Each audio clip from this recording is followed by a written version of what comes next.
Hello বন্ধুরা, কেমন আছেন আপনারা সবাই? এখন আমরা আছি লালবাগ কোর্ট রোডে। আজকে আমরা যাচ্ছি মতিঝিল। মতিঝিলে আমরা গিয়ে দেখব মতিঝিল পার্ক আর আসল মতিঝিল। এবার আপনারা প্রশ্ন করতেই পারেন যে হঠাৎ লালবাগ কোর্টে কেন? নলহাটি থেকে কিসে করে এলাম? নলহাটি থেকে আমরা এসেছি রামপুরহাট কাটোয়া এক্সপ্রেসে। এবার দ্বিতীয় প্রশ্ন করতে পারেন তাহলে সেই ট্রেনের ভিডিওটা কই? আজকে ট্রেনে এত ভিড় ছিল আর আমরা এত শেষ টাইমে এসেছি যে ট্রেনের ভিডিওটা করা সম্ভবই হয়নি। তাই লালবাগ কোর্ট থেকে ভিডিও চালু করছি। এবার আমরা একটা টোটো নিয়ে চলে যাব মতিঝিল। মতিঝিল যাওয়ার আগে আর কি করব পুরোটাই ভিডিওতে দেখাবো, তাই শেষ অবধি ভিডিওটা দেখবেন। বন্ধুরা, আমরা লালবাগ স্টেশন থেকে একটা টোটো নিয়ে নিলাম। এখান থেকে এখন আমরা যাচ্ছি সদরঘাট। এটা হচ্ছে লালবাগ কোর্ট স্টেশন। ভাড়া পড়েছে এক একজন 15 টাকা করে।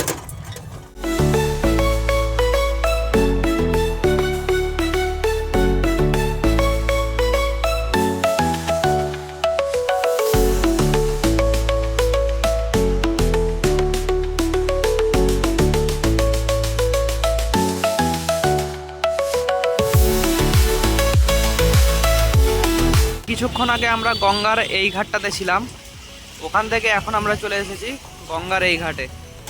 এবার এখান থেকে আমাদেরকে ভাড়া দিয়ে চলে যেতে হবে মতিঝিল। বন্ধুরা, আমরা এই নৌকার ঘাটে 5 টাকা করে ভাড়া দিলাম এক একজনের। এবার আমরা চলে যাচ্ছি একটা টোটো বুক করতে। বন্ধুরা, আমরা এই গঙ্গার ঘাট থেকে একটা টোটো নিয়ে নিলাম, 15 টাকা ভাড়া এক একজনের। এবার আমরা যাচ্ছি মতিঝিল পার্ক। আমরা এই কাকার টোটোতে সদরঘাট থেকে এখানে এলাম। কাকা, আপনার নাম বলুন। আমার নাম নিবিড়। আমাদের এখানে যাবতীয় স্পট আছে, সব স্পট আপনার মানে ঘোরানোর ব্যবস্থা আছে। আমার কন্ট্যাক্ট নাম্বার হলো 8145358029। আচ্ছা বন্ধুরা, আমরা ডেসক্রিপশন বক্সে এই নাম্বারটা দিয়ে দেবো, আপনারা কিন্তু রিজার্ভ করার জন্য যোগাযোগ করতে পারেন। পুরো সাইট সিইংটাই নি করেই দেবেন। বন্ধুরা, সামনে আপনারা দেখছেন মতিঝিল, তবে আমরা এখন ওই দিকে যাব না, আমরা বাম দিকে যাব। আর এখন আপনারা যেটা দেখছেন এটা হচ্ছে মতিঝিল মসজিদ। এইদিকে আমরা ঝিলটা দেখতে যাওয়ার, ওটা ছিল মতিঝিল পার্ক। তো ঝিলে প্রবেশ করছি আমরা এই দিক দিয়ে, রাস্তা আছে এখানে।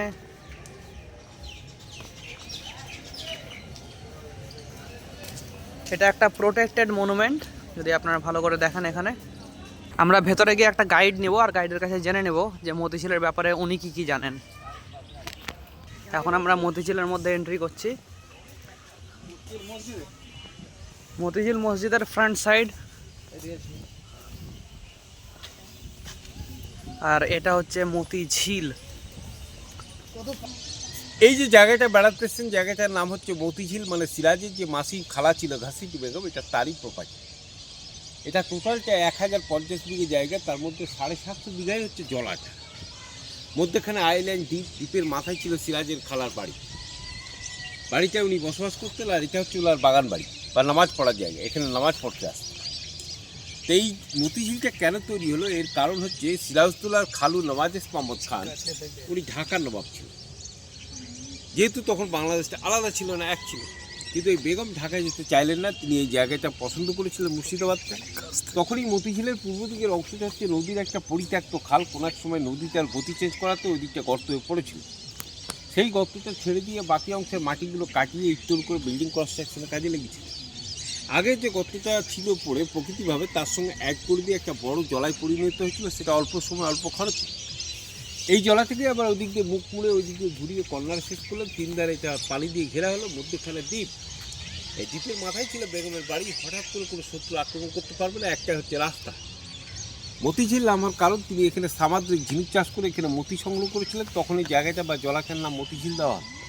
মতিঝিলের চার্লি পয়েন্টের তালগাছটার ওখানে একটা 12 দুয়ারি ঘর ছিল, যেখানে বসে সিরাজের এগেস্টে ষড়যন্ত্র চক্রান্ত হয়েছিল। এই চক্রান্তটা কেন হয়েছিল সেটা আমি কবরস্থানে গিয়ে ওখানে বলবো। এখন এটা তো মাছ পাওয়া যায়, ঝিনুক আর চাষ করা হয় না। আর ভেতরটা পার্ক তৈরি করেছে, আপনি গেলে যেতে পারেন, পরিবেশটা ভালো করেছে, কিন্তু ওখানে ইতিহাস বলে সেরকম কিছু নেই। লঙ্গরখানা মানে হচ্ছে তখনকার দিনে এখানে খাওয়ানো দাওয়ানো নওয়াজ সাহেব করাতো, সেটা এখন করা হয়। এখন মাদ্রাসাটা চালু আছে। এই মাদ্রাসাটা ওই বাইরে চলে গেছে। এই ঘরগুলো তো খারাপ হয়ে গেছে।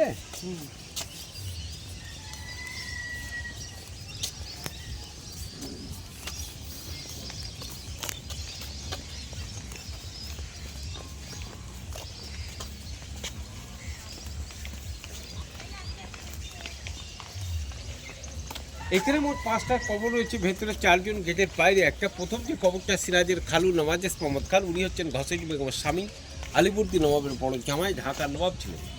ওনার ক্যাবের পায়ের দিকে রয়েছেন সেনাপতি শামসের আলী খান। মধ্যে সিরাজের ভাই একরামউদ্দৌলা ঘসেটি বেগমের পালিত পুত্র। সিরাজদৌলার খালা এই ছেলেটিকে মতিঝিলে মানুষ করেছিলেন, তিনি নিঃসন্তান ছিলেন। তেমনি সিরাজদৌলার নানা সিরাজকে মানুষ করেছিলেন। এ কারণেই যে সিরাজদৌলার মারা 3টে বোন ছিল, মানে আলিবর্দীর 3টে মেয়ে ছিল। আলিবর্দীর কোনো পুত্র সন্তান ছিল না। এবার পুত্র সন্তান না হলে পরে তো জানেন, মেয়েরা না নবাব হতে পারবে না, মেয়েরা মসজিদ যেতে পারবে না, রাজকার্য করতে পারবে, মেয়েদের তো কোনো অ্যালাউ ছিল না, তখন আরও কঠিন ছিল। সেই জন্য আলিবর্দী খাঁ তার নাতিকে সিরাজ কাছে রেখে মানুষ করেছিলেন। আলিবর্দী নানা যখন বয়স হচ্ছে, বারবার বিছানায় পড়ে যাচ্ছিলেন, তখন বললেন যে আমি এবার সিরাজকে নবাব করে দেবো। ঠিক সেই সময় সিরাজদৌলার খালা ঘসেটি বেগম আপত্তি করেছিলেন যে আব্বা, আমার ছেলেকে নবাব করো, সিরাজকে নবাব করতে হবে। আমি তোমার বড় মেয়ের ছেলে হলে আমাকে নবাব করতে বড় অংশ বা অধিকারটা আমার পাওয়ার কথা, আমার ছেলেকে নবাব না করে তুমি সিরাজকে কেন নবাব করো? এ নিয়ে এদের একটা পারিবারিক দ্বন্দ্ব বেঁধেছিল। সেই দ্বন্দ্বের জেরে ইংরেজরা এখানে ব্যবসা করতে এসেছিল। এদের পারিবারিক দ্বন্দ্বের সুযোগ নিয়ে মতিঝিলে জায়গা পেল। এখানকার লোককে হাত করে অল্প বয়সী সিরাজকে পলাশির যুদ্ধে হারিয়ে ইংরেজদেরকে 200 বছর আগে করে দিয়েছে। তার পাশে চলা মাস্টার বাড়িতে লেখাপড়া যুদ্ধ শিক্ষা করাতে, বাইরে ধাত্রীমা মানে ওনাকে কোনো কিছু মানুষ করেছে। এটা হচ্ছে মতিঝিল মসজিদ, দিল্লির যে জামা মসজিদ, সে আদলে বা অনুকরণের তৈরি। এখন আমরা এটা নিয়মিত প্রার্থনা নামাজ পড়ি। 1750 সালে মসজিদটা নির্মাণ কাজ শুরু হয়। দিল্লির জামা মসজিদ আদলেতেই।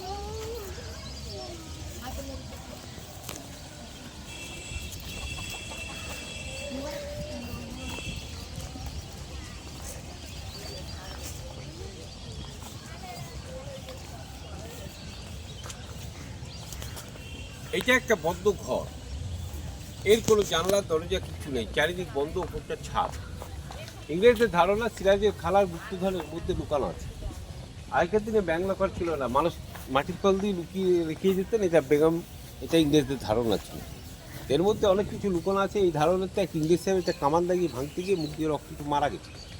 5-7 দিন পর তার বউ বাঁচতে মারা যায়। সেই অভিশপ্ত কারণে এটা কী আছে এখনও বলতে পারে না, সেই থেকে ছেড়ে দিচ্ছে, আজও পড়ে আছে। অনেকে অনেক রকম বলে, কিন্তু সঠিক উত্তর এখন করে আর কেউ চেষ্টাও করেনি।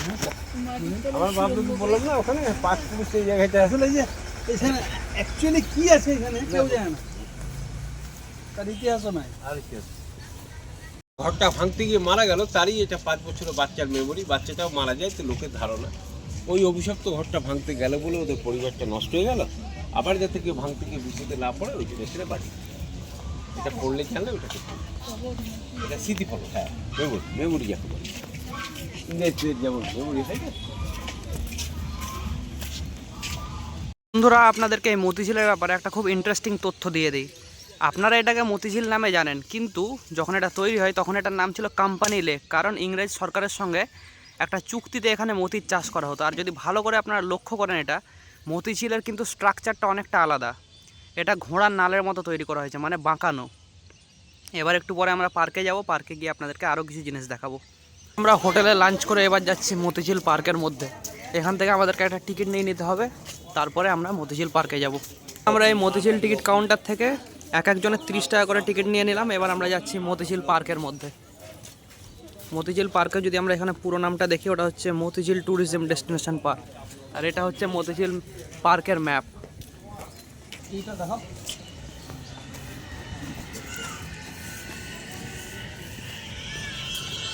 Motijheel tourism property, Lalbagh.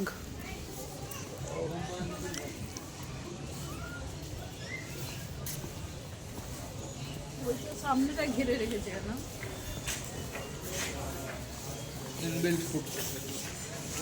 আমরা চলে এলাম মতিঝিল পার্কের মধ্যে। এইদিকে আপনারা দেখতে পাচ্ছেন মতিঝিলের ফুড কোর্ট, এখানে আপনারা খাওয়া দাওয়া করে নিতে পারেন। আর সামনে আমরা চলে যাব একদম শেষ পর্যন্ত। এখানে আমরা আগেরবার দেখেছিলাম যে ডুয়েল সাইকেলগুলো ছিল, দেখি যদি পাওয়া যায়। যদি ভালো করে এখানে আমরা লক্ষ্য করি, তো প্রকৃতি তীর্থ মুর্শিদাবাদ এই মতিঝিল ট্যুরিজম ডেস্টিনেশনটা মমতা ব্যানার্জি, মানে আমাদের চিফ মিনিস্টার 2015 সালের 1 জুলাই ইনগরেশন করেছিলেন। বন্ধুরা, এখন আমরা এই ডবল সাইকেল নিয়ে আছি মতিঝিল পার্কের মধ্যে। আর এই মুহূর্তে আমরা যাচ্ছি মতিঝিল পার্কের মাঝখান দিয়ে। তো এখানে দেখতে পাচ্ছেন আমার ভাই সাইকেল প্যাডেল করছে, আমিও প্যাডেল করছি। আর এই দিক দিয়ে আমরা এখন ঘুরতে ঘুরতে দেখছি মতিঝিল পার্কটা। ওই দিকে যদি আপনারা ভালো করে দেখেন তো ওই দিকটা হচ্ছে গঙ্গা নদী, আর এই দিকে যদি বিটা দেখতে পান বটা, ওটা হচ্ছে বিশ্ব বাংলা। যাই আধ ঘন্টার জন্য আপনাদেরকে এই সাইকেলটার ভাড়াটা বলে দিই। আধ ঘন্টার জন্য ভাড়া হচ্ছে 50 টাকা, তবে আপনাদেরকে প্রথমেই 100 টাকা সিকিউরিটি মানি দিতে হবে। যদি আধ ঘন্টার আগে ফেরত না দিতে পারেন তাহলে সেই 50 টাকা চলে যাবে, আপনারা 1 ঘন্টা সাইকেলটা চালাতে পারেন। সাইকেলে কিন্তু কোনো ধরনের বেল নেই, তাই আপনাদেরকে একটু লোককে বলতে হবে যে সরে যাও সরে যাও।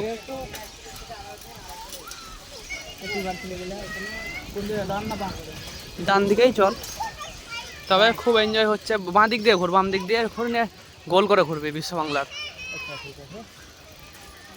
এখানে রিসেপশন দেখতে পাওয়া যাচ্ছে, রিভার বোটিংয়ের ব্যবস্থা আছে, এখানে বসার জায়গা আছে। আপনারা যদি কেউ চান তাহলে বসে বসে এই জায়গায় এনজয় করতে পারেন। রিভার বোটিংয়ের জায়গা আছে, ট্যুরিস্ট শেল্টার আছে, টু লেখা আছে। সোজা চল সোজা, হ্যাঁ বাঁ দিকে বাঁ দিকে বাঁ দিকে। এখানে আপনারা দেখতে পাচ্ছেন মতিঝিল পার্কের ম্যাপ। যদি আপনারা হারিয়ে যান তো ম্যাপ দেখে আবার যেতে পারেন। জেনারেটর রাখা আছে পাওয়ার ব্যাকআপের জন্য। লাইট অ্যান্ড সাউন্ড সামনে দেখতে পাচ্ছেন। এমপি থিয়েটার আছে এখানে। এমপি থিয়েটার মানে একটা স্টেজ টাইপের জায়গাটা, আপনারা দেখে নিতে পারেন। প্রত্যেকটা গাছের তলাতেই বসার জায়গা করা আছে। মতিঝিল ভবন এখানে দেখতে পাচ্ছেন। মতিঝিল ভবনে আপনারা থাকতে পারেন রাতে, তবে ওয়েস্ট বেঙ্গল ট্যুরিজম প্রপার্টির ওখান থেকে আপনাদেরকে বুকিং করে নিতে হবে। পার্কটা বিশাল বড়, গোলাপের অনেক ধরনের চাষ হয়েছে এখানে, আর বড় বড় পাম ট্রি লাগানো আছে, তবে এগুলো তাল গাছ নয়। একটু প্যাডেলটা মারবি করতে পারে, প্যাডেল করছি।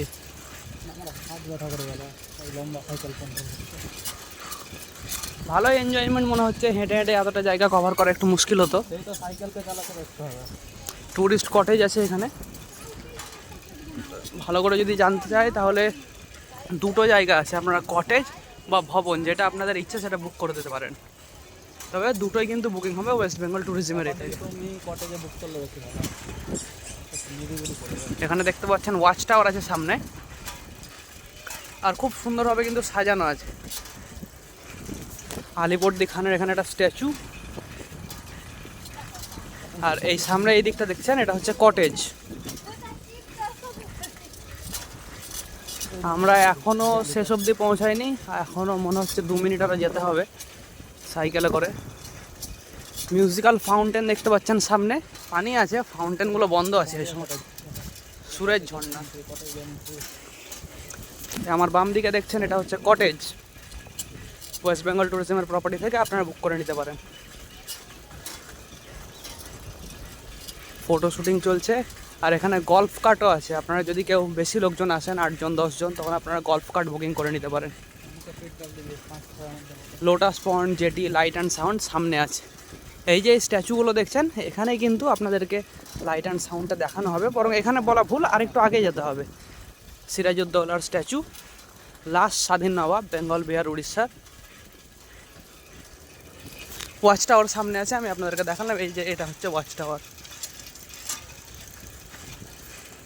এখন ঘড়িতে বাজছে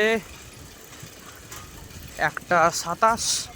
আমাদের কাছে 1:50 পর্যন্ত টাইম আছে। 1:50-এর আগে আমাদেরকে ফেরত যেতে হবে সাইকেল নিয়ে, নাহলে কিন্তু ফাইন লেগে যাবে। এবার আপনাদেরকে আমরা নিয়ে যাচ্ছি যেটা আমরা দেখি light and sound. Colonial pillar লেখা আছে এখানে, কলোনিয়াল পিলারগুলো আপনারা দেখতে পারেন। এই জায়গাটাই হচ্ছে লাইট অ্যান্ড সাউন্ডের স্টেজ। এখানে দাঁড়িয়ে যা, নেমে নেমে হেঁটে হেঁটে যায়। এখানে আপনারা দেখতে পাচ্ছেন মতিঝিলের প্লট বা ষড়যন্ত্রের পটভূমিটা দেওয়া আছে। আর এই যে স্ট্যাচুগুলো দেখছেন এখানে আপনাদেরকে লাইট অ্যান্ড সাউন্ডটা দেখানো হয়। কিছুটা জায়গা আমরা হেঁটে কভার করব, তারপরে আবার সাইকেলে কভার করব। বিনা অনুমতিতে আপনারা কিন্তু এর ভেতরে ঢুকতে পারবেন না। মানে এর লাল জায়গাটায় যেতেই পারেন, তবে সাদা টাইলসগুলোতে যেতে পারবেন বা স্ট্যাচুগুলোকে ছুতে পারবেন না। এখানে রবার্ট ক্লাইভ আছে, বাকি লোকজনও আছে, তাদের স্ট্যাচু আছে এক কথায়। আর এই জায়গাটাতেই আপনাদেরকে লাইট অ্যান্ড সাউন্ডের শোটা দেখানো হয়।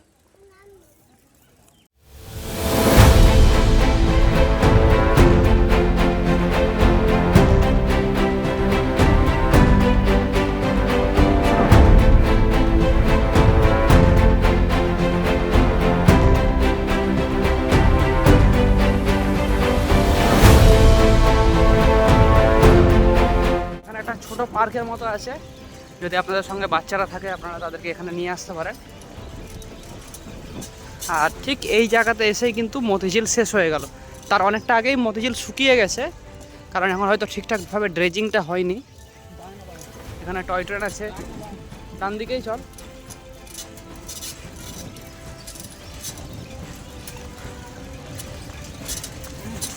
সামনে দেখে নিতে পাচ্ছেন, এটা হচ্ছে আপনাদের ফুড কোর্ট, এখানে খাওয়া দাওয়া করার উপায় আছে। জমা দিয়ে দিতে হবে, চল জমা দিয়ে দিই। তো বন্ধুরা এখন সময় হচ্ছে 1:40। সাইক আপনারা দেখতে পাচ্ছেন সাইকেলটা জমা দিয়ে দিল, আমরা টাইমের মধ্যেই কিন্তু ফেরত করে দিচ্ছে সাইকেলটা। আধ ঘন্টা সময় ছিল, আমরা 20 মিনিট চালিয়ে ফেরত করে দিলাম। আরও যাওয়া যেত এই দিকটাতে, কিন্তু এই মুহূর্তে আমরা গেলাম না, যেহেতু ফাইনটা লেগে যেতে পারতো। আমরা কিন্তু এখানে সাইকেলটা ফেরত দিয়ে 50 টাকা আরও ফেরত নিয়ে নিলাম। আর এবার আমরা দেখতে যাব মতিঝিলের কী ধরনের পাখি রাখি এসেছে, আপনাদেরকেও দেখাবো। তো এইদিকে আপনি যদি ভালো করে দেখেন তাহলে লেখা আছে বিনা অনুমতিতে ভেতরে প্রবেশ নিষেধ। তো আমরা ভেতরে যাব না, বাইরে থেকে দেখানোর চেষ্টা করবো আপনাদের, বা নিচের দিক থেকেও দেখার চেষ্টা করাতে পারি। তো এখানে আপনারা দেখতে পাচ্ছেন বোটিংয়ের জন্য বোট রাখা আছে, কিন্তু খুব একটা ওয়েল মেনটেন কন্ডিশনে নাই। আর এখানে আমরা কিছু পাখি দেখতে পাচ্ছি, আরও প্রচুর পাখি আছে মতিঝিলে। যদি আমি ভালো করে আপনাদেরকে দেখাই, এই যে যতগুলো দেখছেন সবগুলো কিন্তু পরিযায়ী পাখি। শীতকালে যারা আসে রাশিয়া থেকে হোক, সাইবেরিয়া থেকে হোক, সেই পাখিগুলো এখানে আছে।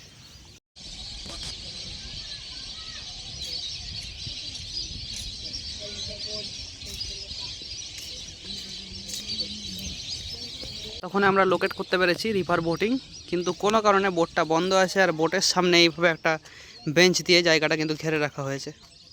বন্ধুরা এখন আপনারা যেটা দেখছেন এটা হচ্ছে ওয়েস্ট বেঙ্গল ট্যুরিজমের মতিঝিল কটেজ। খুব সুন্দরভাবে রাখা হয়েছে, আপনারা কিন্তু চাইলে এখানে এসে থাকতে পারেন। বন্ধুরা এই মুহূর্তে আমরা মতিঝিল ট্যুরিজম প্রপার্টির মধ্যে দিয়ে একটু হেঁটে হেঁটে এনজয় করছি। আপনারা মতিঝিল পার্কের ঠিক এই জায়গাটায় এসে পুরুষ এবং মহিলা টয়লেট আছে, এখানে এসে আপনারা কিন্তু টয়লেট করতে পারেন। প্রবেশ মূল্য 10 টাকা, ছেলে মেয়ে দুজনেরই। বন্ধুরা আমাদের মতিঝিল ঘোরা প্রায় শেষ, এখন আমরা যাচ্ছি মতিঝিল দরজার দিকে। এখান থেকে বেরিয়ে আমরা ধরবো গণদেবতা এক্সপ্রেস। তো মতিঝিলের এই ভিডিওটা আপনাদের কেমন লাগলো আমাদেরকে অবশ্যই কমেন্ট করে জানাবেন। যদি ভিডিওটা ভালো লেগেছে তাহলে ভিডিওটাকে লাইক করবেন, আর এই ধরনের ভিডিও দেখতে আমাদের চ্যানেলটাকে সাবস্ক্রাইব করবেন। আপনারা আর কোন জিনিস দেখতে চান আমাদেরকে কমেন্ট করে জানাতে পারেন। ভিডিও দেখার জন্য অনেক অনেক ধন্যবাদ।